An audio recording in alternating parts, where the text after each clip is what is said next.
Muy buenas tardes, hermanos y hermanas en Cristo. Este es su programa, El Magisterio de la Iglesia. Yo soy el diácono Franco Foti de la Arquidiócesis de Chicago y me da mucho gusto estar con ustedes en esta oportunidad. Y como es costumbre, vamos a comenzar con la oración al Espíritu Santo.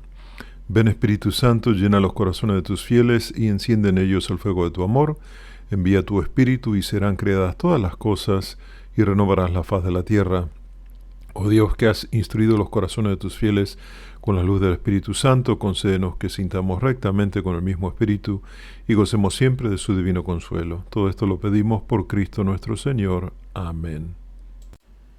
Pues queridos hermanos, en este viernes de la octava de Pascua, nos sentimos alegres porque hemos llegado a esta época del año litúrgico, donde celebramos la resurrección de nuestro Señor, pero también no podemos evitar la tristeza que invade nuestro corazón por el fallecimiento del Papa Francisco el lunes pasado.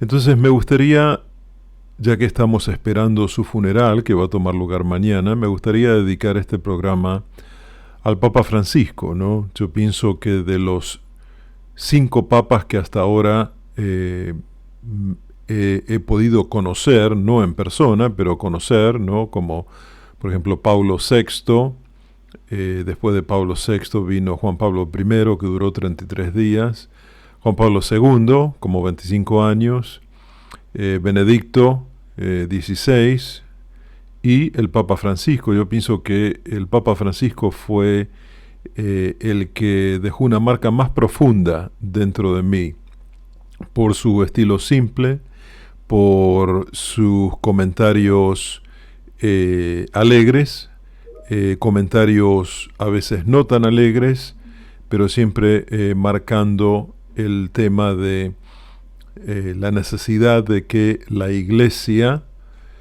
se convierta de una vez por todas en una iglesia misionera, ¿no? O sea, sí, sabemos que la iglesia es misionera, pero muchas veces el problema es de que nos quedamos encerrados dentro de la iglesia y no llevamos hacia afuera lo que nosotros absorbemos de la iglesia, ¿no? A través de la Eucaristía, a través de la palabra de Dios, a través del trabajo que hacemos en nuestras parroquias.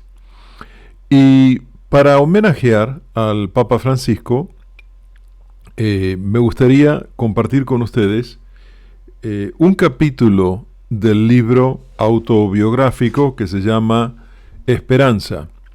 Yo había comprado este libro hace creo que un mes y medio atrás, cuando recién fue publicado. Y lo compré, pero todavía no lo había comenzado a leer. Y bueno, ahora que no tenemos al Papa Francisco presente entre nosotros, pienso que es importante de que tratemos de ahondar un poco más, ¿no? en lo que él compartía con nosotros. Y bueno, este libro tiene más de 200 páginas, casi 300, y es un libro que fue publicado en diferentes idiomas. Yo lo tengo en español y es un libro interesantísimo. Yo he leído porciones aisladas, ¿no? Sobre la niñez del Papa Francisco y su crecimiento en Argentina, que también es mi país, pero no me había sentado a leer el libro, ¿no? De principio a fin. Entonces hoy me gustaría compartir con ustedes el capítulo 8 de su libro titulado Esperanza, la autobiografía del Papa Francisco. Y bueno, vamos a ofrecer esto en oración para su eterno descanso y también para que el Espíritu Santo ilumine a los cardenales que se reúnan en el cónclave para que puedan elegir alguien que, si es la voluntad de Dios, continúe con lo que el Papa Francisco había comenzado. Muy bien, Entonces, el capítulo 8, o octavo capítulo del libro, se llama La vida es el arte del encuentro. Y dice así: es característico de la actividad deportiva unir en vez de separar, construir puentes en vez de levantar muros. Toda auténtica actividad social combate la incultura de la marginación y del perjuicio y favorece la cultura del encuentro, que es propia de la sustancia más profunda e íntima de nuestro ser, por naturaleza proclive a las relaciones, la interacción y el descubrimiento del otro.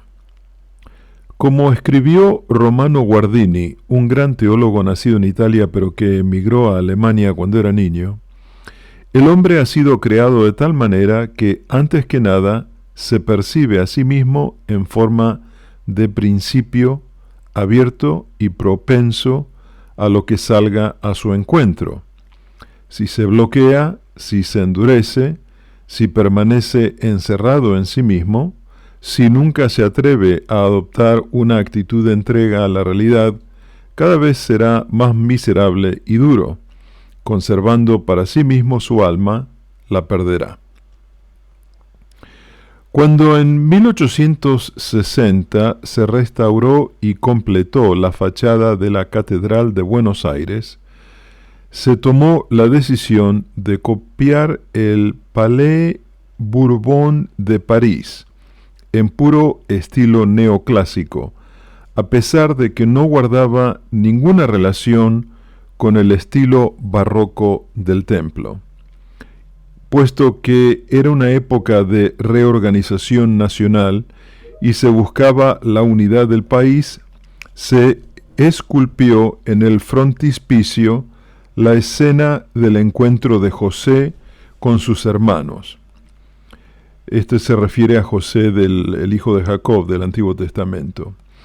Esa imagen siempre me ha impresionado, creo que en parte por mi historia familiar y en parte por la gracia de Dios.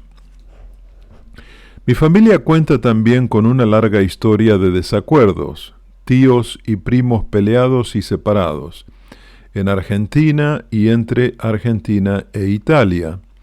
Así fue hasta que por fin se reconciliaron. Cuando yo era niño y en casa lo comentaban o se veía venir una pelea, lloraba a escondidas y a veces prometía cumplir algún voto para que parasen. Me dolía en lo más hondo realmente. Gracias a Dios, en nuestra casa, mis padres y nosotros, los 5 hermanos, vivíamos en paz. Pero creo que estas vicisitudes me marcaron y aumentaron en mi corazón las ganas de evitar que las personas se peleen, de desear que permanezcan unidas y de que, si discuten, luego hagan las paces.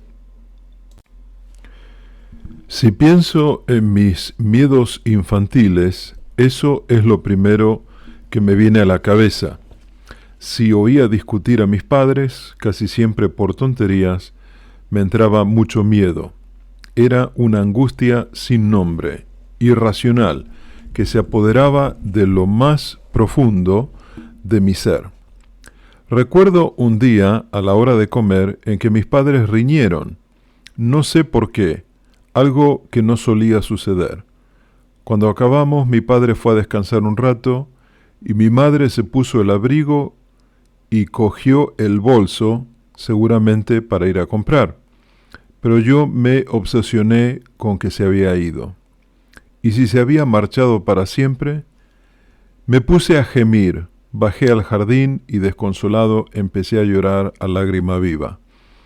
Hasta tal punto que la hija de nuestra vecina, que era una chica de unos 20 años, salió para ver qué me pasaba. Se lo conté entre sollozos, o mejor dicho, le conté lo que confusamente me había imaginado. Me abrazó con serenidad maternal y poco a poco logró tranquilizarme.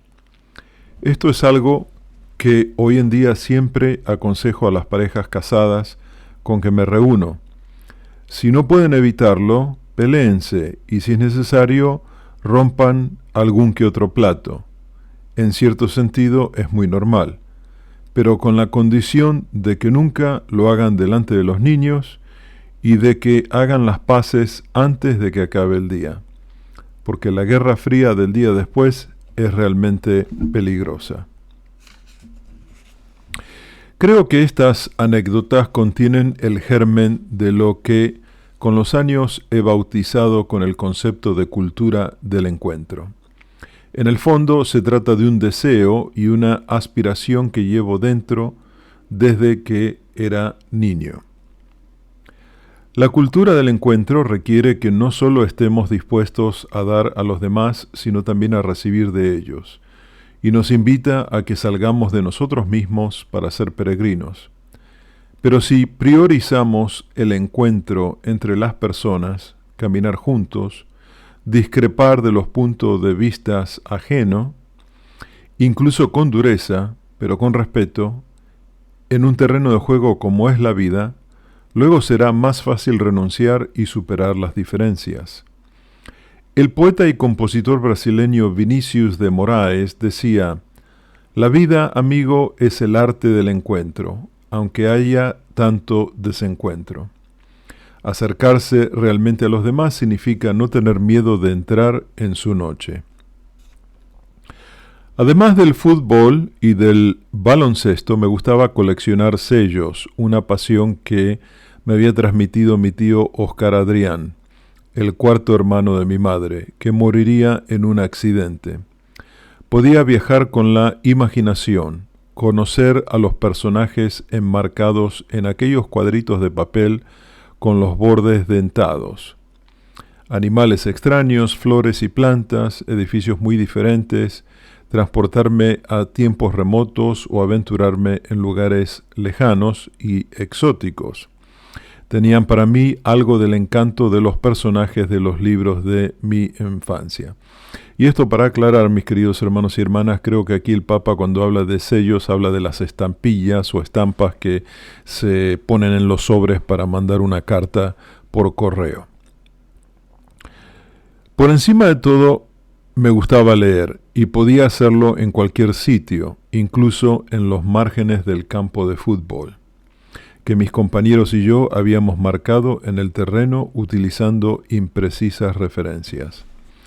Para mis padres la cultura era una necesidad que debía ser estimulada y satisfecha, tan natural como comer o beber. Recuerdo los 20 volúmenes de una colección enciclopédica para niños que se llamaba El Tesoro de la Juventud, que miles de niños argentinos poseían porque se vendía a domicilio y se pagaba en cómodo plazo. La versión más lujosa se entregaba con una pequeña librería de madera para guardarla. Era un auténtico tesoro que contenía extractos de los clásicos, narrativa de aventuras, historias, fotografías, crónicas sobre los progresos científicos y las maravillas de la naturaleza y de la creatividad humana. Más tarde a mis hermanos y a mí nos hicieron leer Corazón, mi primera fuente de educación de la sensibilidad.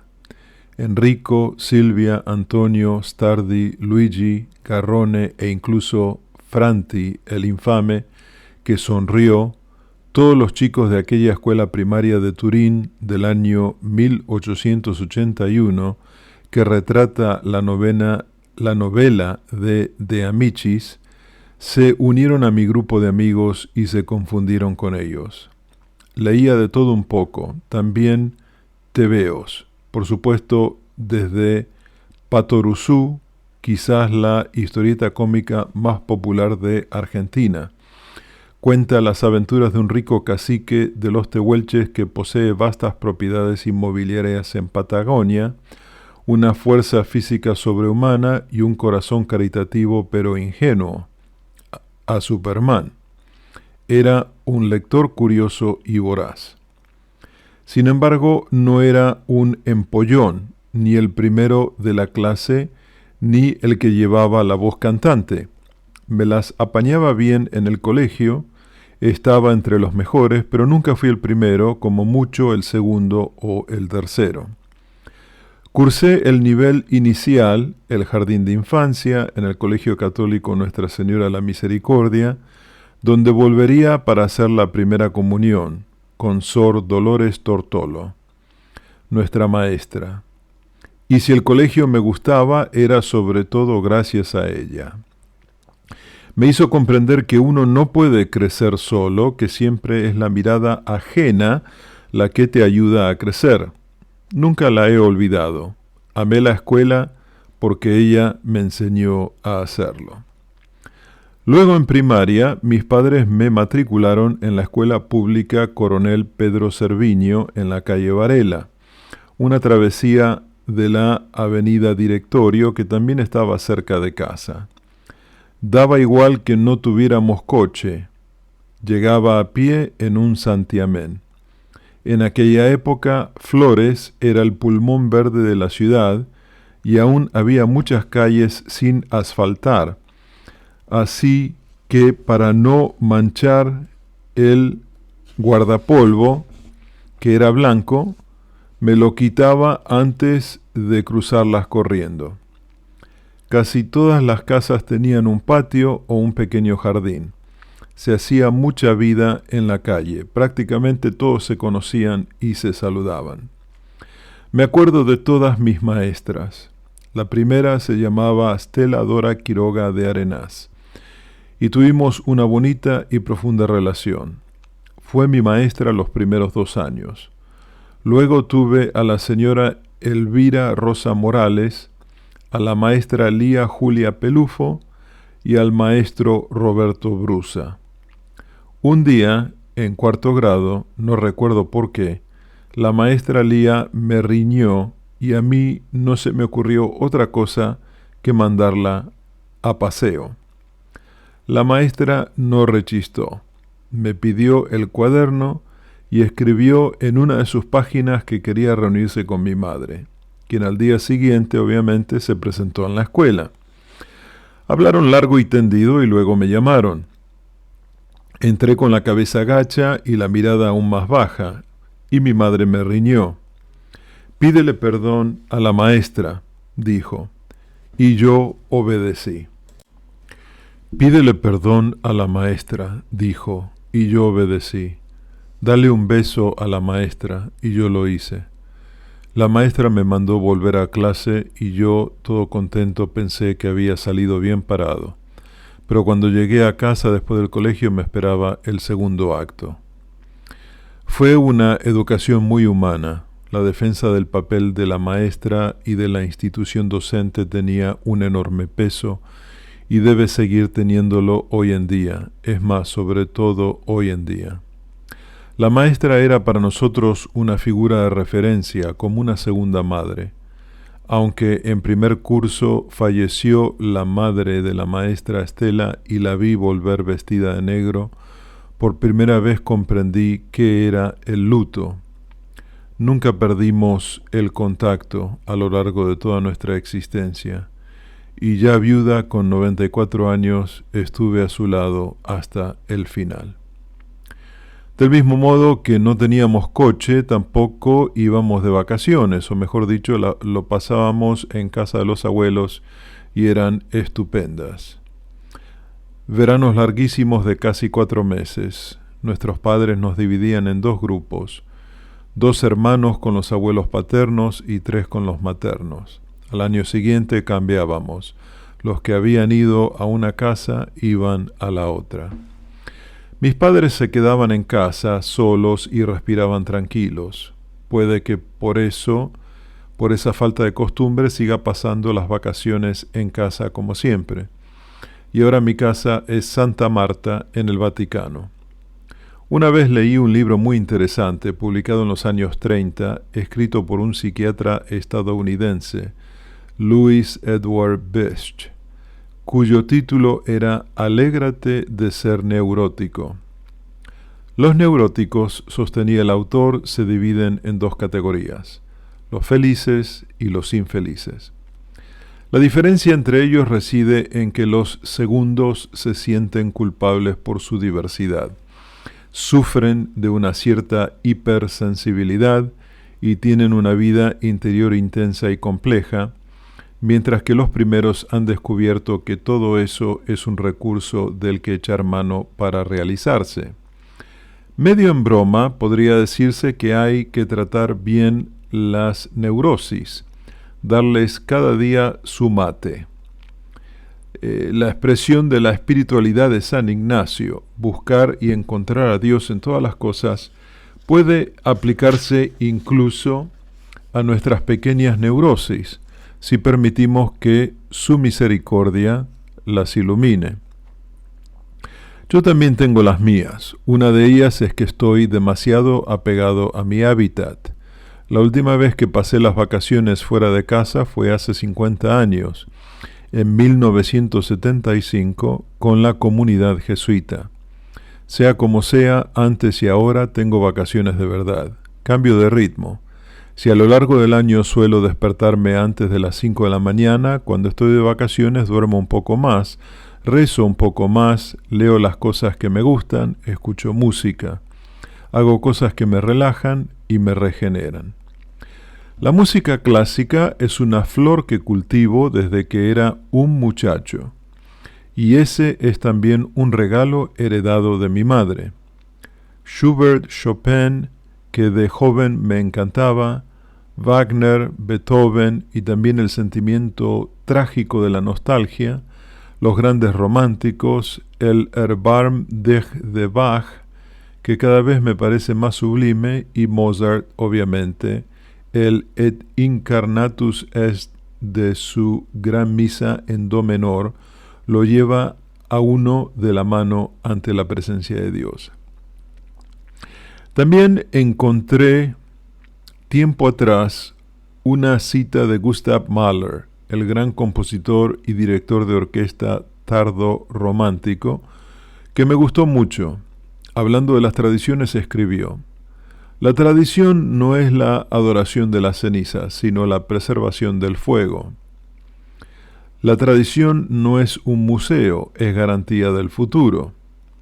La idea de regresar continuamente a las cenizas es la nostalgia de los integristas, pero ese no debe ser el verdadero sentido de la palabra.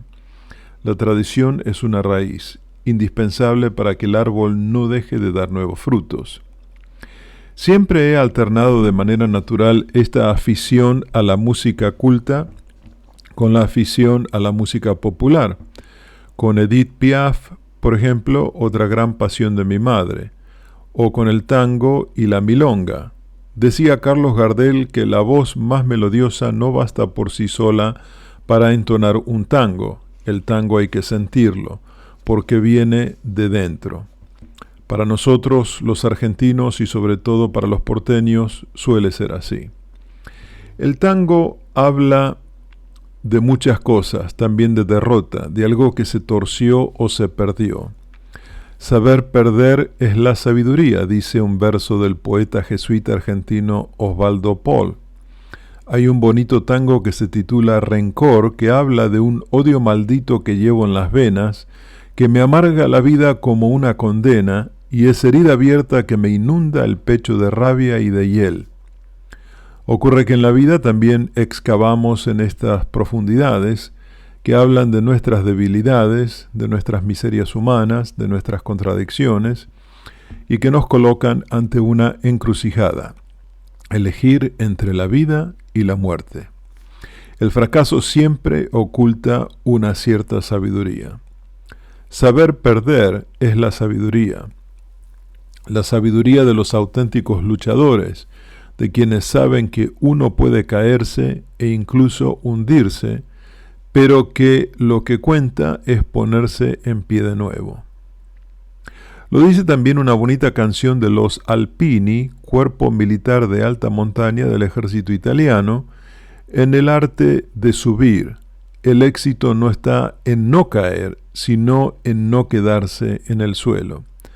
Y como saben muy bien los grandes escaladores, la fuerza no es un don de la naturaleza, sino algo que se conquista con esfuerzo a lo largo del camino.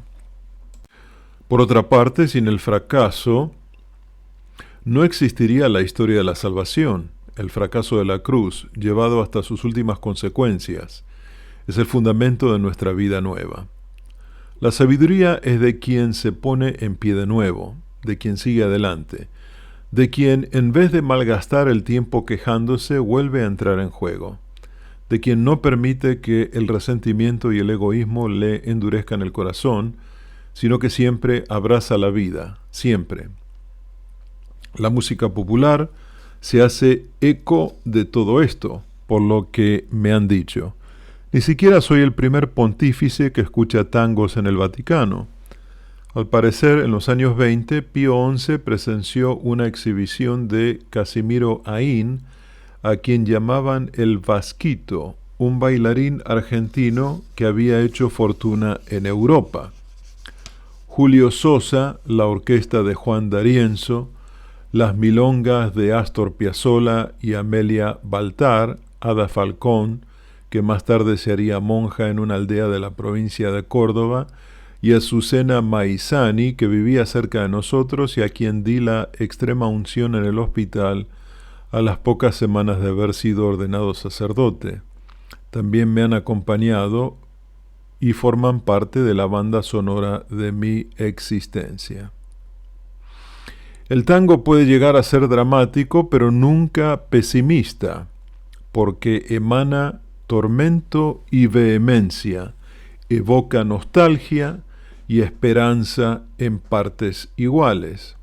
Es nervio, fuerza y carácter. Un diálogo emotivo y visceral que llega de lejos de una raíz antigua e implica tanto el guiar como el ser guiado, la ternura y la responsabilidad de cuidar del otro. Da un pasado a quien no lo tiene y un futuro a quien no lo espera, se ha escrito. Un buen tango hace bailar incluso el silencio. Muy bien, mis queridos hermanos y hermanas, este es el fin de este capítulo 8, o el 8º capítulo del libro. Y bueno, en la lectura nos hemos dado cuenta, ¿no?, que el Papa intercala historias personales, en este caso de su niñez, con diferentes enseñanzas que él comparte con nosotros, ¿no? Su apreciación por el tango, ¿no? Típica música de Argentina, o podríamos decir del Río de la Plata, ¿no? Porque se comparte con otro país que se llama Uruguay. Y bueno, vamos aprendiendo un poco más de lo que pasaba por la mente de nuestro querido Papa Francisco cuando él era muy joven, cuando crecía en Argentina, la relación con sus maestras, la confesión de haber sido un poquito rebelde, por lo menos en esa situación. Y bueno, me pareció interesante también el tema de las vacaciones, ¿no? Dice, por 50 años no tomó vacaciones, o que sus vacaciones consistían de quedarse en su casa, ¿no? Bueno, él cuenta que los padres lo mandaban a la casa de los abuelos, que me imagino que los abuelos vivían cerca de donde él vivía, porque esa era la costumbre en Argentina, ¿no? Que los abuelos estuvieran geográficamente cerca de los padres. Muy bien, pues vamos a ir a una pausa y vamos a regresar muy pronto con su programa El Magisterio de la Iglesia. Yo soy el diácono Franco Foti, y cuando volvamos de la pausa vamos a leer un poco más de este libro titulado Esperanza, la autobiografía del Papa Francisco, que falleció este pasado lunes, cuyo funeral se va a celebrar mañana, y por quien le damos muchas gracias a Dios por las enseñanzas que compartió y sigue compartiendo con nosotros a través de la lectura, y por todo lo que ha hecho por la Iglesia y lo que va a seguir haciendo por la Iglesia desde el cielo. Así que permanezcan en sintonía. Gracias. ¿Sabías que puedes escuchar este y todos los programas que se hacen en Radio María desde tu teléfono móvil? Descarga la aplicación desde tu Android o iPhone para disfrutar toda la programación de Radio María. O visita nuestra página www.radiomariasp.org y haz clic en la sección de podcast.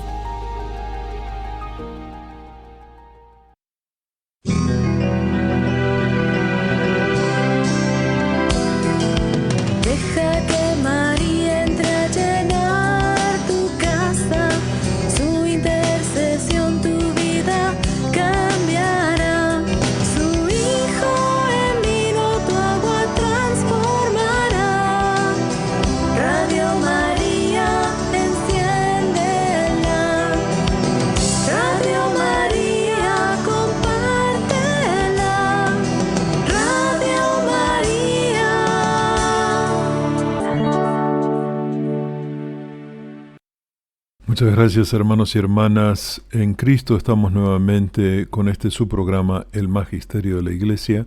Yo soy el diácono Franco Foti de la Arquidiócesis de Chicago y me da mucho gusto estar con ustedes en esta oportunidad. Y como les decía al principio de este programa, quise compartir con ustedes porciones del libro Esperanza, escrito por el Papa Francisco, que es la autobiografía del Papa Francisco, en honor a su gran vida y al impacto que su vida ha tenido en las nuestras. Sabemos que el Papa Francisco falleció el lunes pasado y que mañana va a ser su funeral. Y bueno, estamos en oración, estamos en duelo por su fallecimiento y bueno, le deseamos el descanso eterno y esperamos que a través de la lectura de sus escritos, de sus documentos, de los videos con sus homilías, toda la enseñanza que nos dejó la podamos seguir compartiendo con los demás. Voy a compartir con ustedes una porción del capítulo 13 del libro Esperanza, que está titulado Nadie se salva solo. No vamos a completar el capítulo, pero voy a leer la parte fundamental. En diciembre de 1955, la clase completó con éxito los estudios y se organizó un gran baile de despedida. Supongo que esto es el final de la escuela secundaria, o tal vez el final de lo que sería el primer paso por la universidad. El trabajo en el laboratorio también había acabado. La llegada del verano trajo consigo el momento de tomar decisiones y yo no sabía cómo plantearles el tema a mis padres, sobre todo a mi madre, que estaba convencida de que iría a la universidad y sería médico.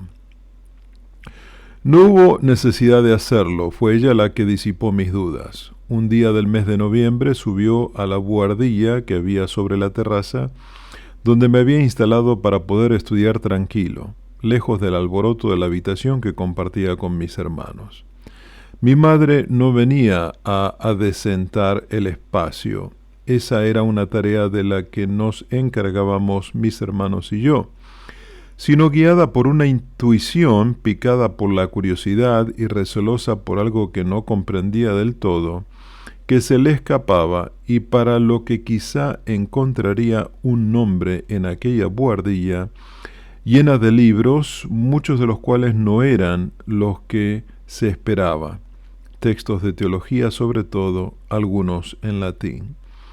Cuando volví a casa, mi madre me estaba esperando. No parecía contenta.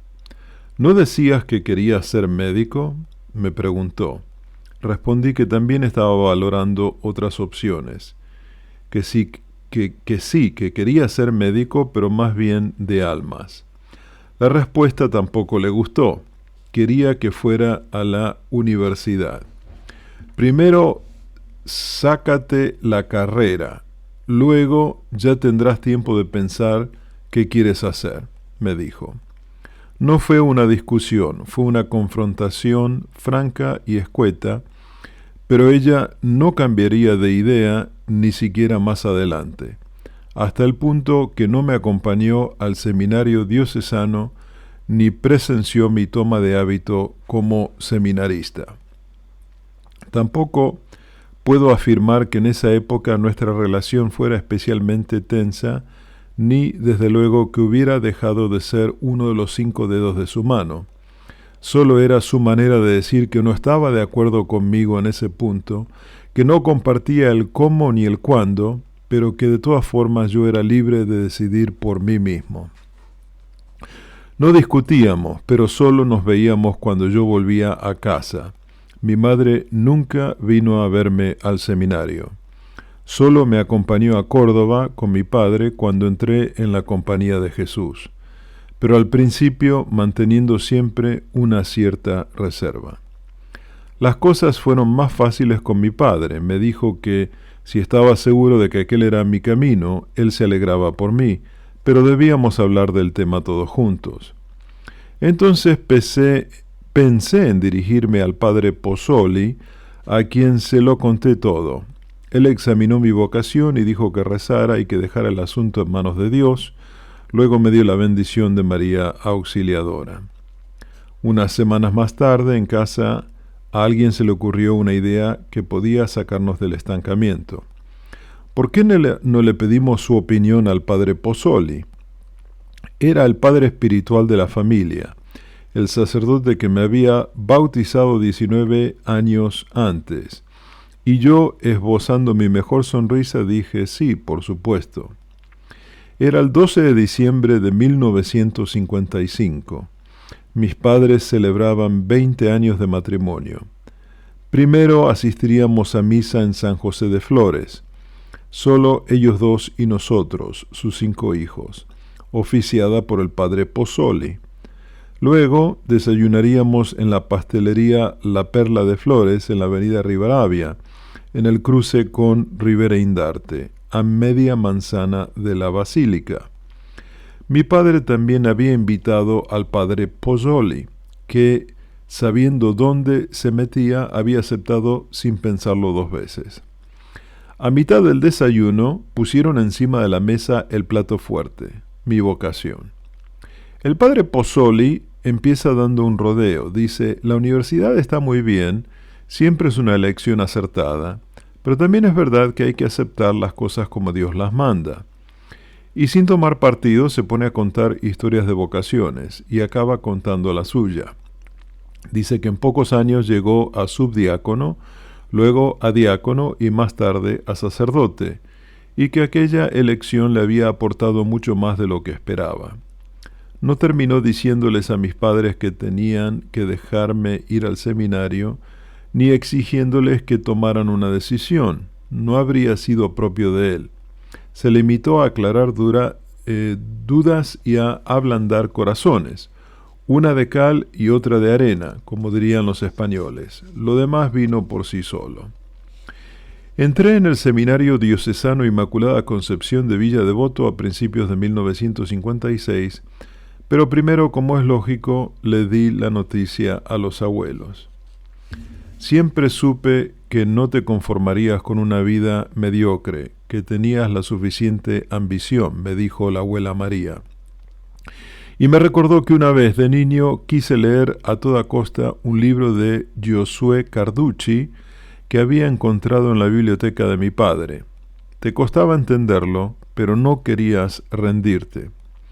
La abuela Rosa, por su parte, que ya estaba enterada de todo, pero que había preferido hacer como si nada, estaba contentísima.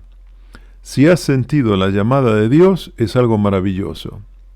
Añadió que no debía olvidar que la puerta de casa siempre estaría abierta si decidía volver sobre mis pasos. Al igual que en el colegio, la vida en el seminario era una inmersión total, un todo. Del estudio, Juan Carlos Canone, jesuita, uno de los máximos exponentes de la teología del pueblo, fue mi profesor de literatura y griego, a la celebración eucarística y de la oración a los partidos de fútbol. La comunidad estaba formada por los internos y solo salíamos los fines de semana. Enseguida me nombraron encargado de los más pequeños, los que entraban a los 12 años. A pesar de que el seminario me gustaba, tuve que dejarlo, o mejor dicho, me sacaron de él en camilla a punto de morir, con los pies por delante, como dice la expresión. En agosto de 1957, una epidemia de gripe azotó el instituto, la gripe asiática, que ese año causaría millones de muertes en todo el mundo. La cogimos todos, pero mientras que algunos de mis compañeros se recuperan al cabo de 4 o 5 días, yo estoy cada vez peor. Tengo una fiebre altísima que no cede. El doctor del instituto, a quien los seminaristas habíamos puesto el elocuente apodo del animal, solo aplicaba 3 clases de remedios: purgante para cualquier dolor de barriga, tintura de yodo para cualquier clase de herida y aspirina para todo lo demás. Y el enfermero, que había trabajado como ferroviario conduciendo locomotoras, coincidía plenamente con sus prescripciones y su posología. En aquellos días los abuelos se disponían a celebrar las bodas de oro, su 50º aniversario programado para el 20 de agosto, pero yo no podría participar en aquella gran fiesta familiar. Fue el prefecto, un joven que había sido ordenado sacerdote 2 años antes, quien por último tomó cartas en el asunto. «Te llevo al hospital», dijo. Me ingresaron de urgencia en el hospital sirio-libanés de Villa Pueyrredón. Vine al mundo porque mis abuelos y mi padre no se subieron a aquel transatlántico, el Principessa Mafalda, pero sí he sobrevivido, fue gracias sobre todo a una monja. Cornelia Caraglio, la superiora de las monjas de aquel hospital, una dominica, enseguida cuidó de mí y caer en sus manos fue una auténtica bendición. Era una mujer madura, culta, que había sido profesora en Grecia y que se dio cuenta de la gravedad de mi estado en cuanto me vio. Llamó al especialista y me sacaron 1,5 litros de agua de la pleura. Después de eso empezó una lenta e inestable recuperación entre la vida y la muerte. Para hacerme una endoscopía en los pulmones con el fin de evitar reflejos cardíacos, me atiborraron de morfina. El mundo se deformó, las personas se convirtieron en miniaturas, fue también una pésima experiencia, una faceta más de la pesadilla en que estaba sumido. Sentía que mi situación era realmente grave. Abracé a mi madre, que había acudido corriendo a mi cabecera. «Dime la verdad, mamá, ¿qué tengo? ¿Qué me pasa?» Me había dado cuenta de que lo que contaban no era más que mentiras piadosas. En aquel hospital de la comunidad libanesa había buenos médicos. El doctor Apud, el doctor Deal, un joven médico con el que volvería a coincidir años más tarde, siendo ya arzobispo, y el doctor Sorraquín, el tisiólogo que efectuó el drenaje torácico. Pero fue Sor Cornelia, sobre todo, quien me salvó la vida. Fue aquella religiosa italiana, también de origen piamontés, de Beinete, en la provincia de Cuneo, quien dijo con determinación en cuanto el doctor, tras prescribirme una dosis determinada de penicilina y de streptomicina, se marchó. El doble. Tenía olfato y experiencia en el terreno, y desde luego no le faltaba valor. Los compañeros de seminario empezaron a visitarme y algunos ofrecieron su sangre para las transfusiones. Poco a poco la fiebre remitió y la luz volvió. No era la primera vez que sentía la fuerza de aquella experiencia religiosa y humana. No era la primera vez que las monjas me cuidaban. Nadie se salva solo, en ningún sentido. Es más, la primera vez coincidió precisamente con el principio de mi vida. Le Petit Sœurs de l'Assomption, una congregación religiosa fundada en la segunda mitad del siglo anterior por el padre Etienne Pernet, habían abierto en 1932 una comunidad en Flores, un barrio principalmente habitado por familias de clase obrera e inmigrantes. Se dedicaban a servir a los pobres y a los enfermos, incluso como criadas. Acudían a las casas de los necesitados y, armadas de paciencia, los cuidaban, los ayudaban, les preparaban de comer y acompañaban a sus hijos al colegio. Luego, con la misma discreción con que habían llegado, volvían al convento. Con una de aquellas hermanas, que entonces era una joven novicia, Sor Antonia, permanecería en contacto hasta su último día. Ella, en cambio, entró en mi vida el primer día. Mi madre no podía amamantarme. Yo lloraba y mi padre le rogó que viniera a casa. Acudió acompañada por la hermana Sor Oliva, que era irlandesa. Las dos eran experimentadas enfermeras. Sor Oliva puso una mano sobre el seno de mi madre y dijo: «Nunca vas a tener leche, querida». Y las dos se dispusieron de inmediato a encontrar leche de burra. Nuestra familia les tenía mucho apego a esas monjas y mis padres nos llevaban a visitarlas a menudo. El convento estaba a unas 10 manzanas de nuestra casa, en una zona más baja que solía inundarse cuando llovía. De ahí que estuviera conectada por pequeños puentes de hierro que unían a los dos lados de la calle. Por eso las llamaban las hermanitas del puente. Mis padres y mi abuela también se convirtieron en miembros activos de los grupos laicos asociados a la congregación. Eran mujeres extraordinarias. Muy bien, queridos hermanos, vamos a concluir la lectura de este capítulo titulado Nadie se salva solo. El capítulo continúa, pero ya nos hemos quedado sin tiempo, así que vamos a concluir el programa con la oración a San Miguel Arcángel. San Miguel Arcángel, defiéndenos en la batalla, sé tú nuestro amparo contra las perversidades y acechanzas del demonio, al cual te pedimos, oh Dios, que lo reprendas y lo mantengas bajo su imperio, y tú, príncipe de la milicia celestial, con el divino poder que Dios te ha concedido, arroja al infierno a Satanás y a los otros espíritus malignos que andan dispersos por el mundo, buscando la perdición de las almas. Amén.